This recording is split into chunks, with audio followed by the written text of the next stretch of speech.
Okay guys, hari ni Gary nak tunjukkan korang Mineri Yoshino 250 SE ABS guys. Tahun 2021, register 2022, mileage hanya 8,000 saja. Siap dengan full system aftermarket Akrapovic exhaust guys.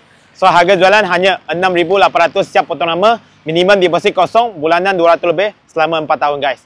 So jom kita tengok apa yang datang dengan motor. First daripada tayar depan kita akan tukar tayar yang used sebab motor ni dia kurang jalan. Jadi motor tayar tu dah mekak lah, dah keras, kita akan tukar tayar lain. Size 110, 70, 17, USD4 kiri kanan, single disc brake depan. Lepas tu ada ABS brake. Yang ni kita akan tolong touch-up balik bagi cantik sebab motor parking saja. So tak jalan. LED punya helm, handle guard, radiator guard original memang dah ada.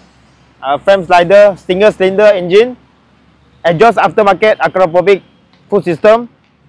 Tayar belakang 140 60 17. Okay, ada splash guard.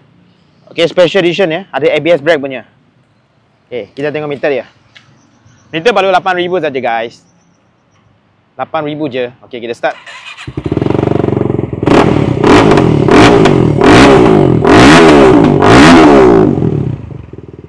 Right, kalau sesiapa minat Yoshino 250 SE ABS ni, boleh PM kita. Tahun 2021, register 2022, mileage hanya 8,000 saja. Harga jualan 6,800, siap potong nama, minimum deposit kosong, bulanan 200 lebih selama 4 tahun guys. See you, bye.